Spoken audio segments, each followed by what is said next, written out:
Hello, everyone. Today's question comes from Tom. Tom asks, Jamie, what are the top three mistakes you're seeing leaders make right now? So I want to start with the first one that I actually see leaders make all the time, but is magnified because of our situation right now, which is sitting all day. I know that because this is such a busy, busy time and we're all trying to take action quickly, I'm seeing leaders, unfortunately, sitting in their chair from their early morning till the evening and barely moving.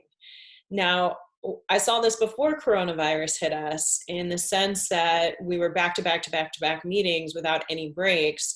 But at least in that circumstance, we were moving from conference room to conference room or from office to office. And now I'm seeing people just sit in front of their computers for hours on end, which is not healthy for the body or mind. And all the research and science shows that if you really want to be at your peak of productivity, you need to include movement into your day. So I just want to encourage you to think about, okay, how do I start taking some movement breaks? How do I do some walking meetings, putting in some headphones when you don't need to be on video and just get the body moving as much as possible. I promise you, it's not only good for your body, it's good for your mind, it's good for your productivity. It'll help you think clearer, you'll stay more sharp, and you'll also be doing something good for your body and your stress level. The second mistake I'm seeing leaders make is higher reactivity than normal. It's really important as leaders that we are responsive in our leadership, meaning that we're not hijacked. We're not reacting because we're triggered and saying things that we potentially will regret saying. So just be conscious of that. When you are triggered, you're in your amygdala, which is the center for fight, flight, or freeze.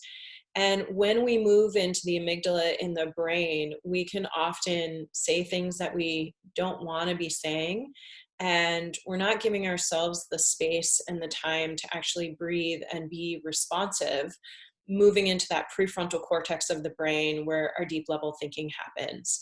So if you're noticing that you're triggered or you're in an environment or a situation that has really got you high anxiety, high stress, which a lot of us are in, take time to breathe and allow your brain to get out of the amygdala and into the prefrontal cortex so you can be a more responsive versus reactive leader.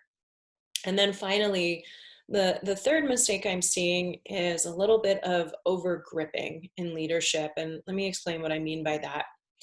When we're in an environment where it's really, really hard to get control of what's going on, right? We're so in the unknown. There's so much uncertainty.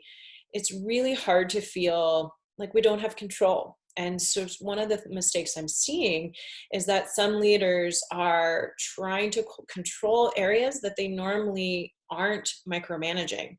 So what happens is a leader will get overly involved in an area unnecessarily because they feel like they can contribute or have some sense of control of that area.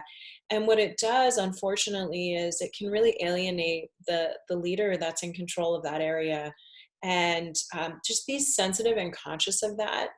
There are areas where you're going to have to do a deep dive where you haven't had to before.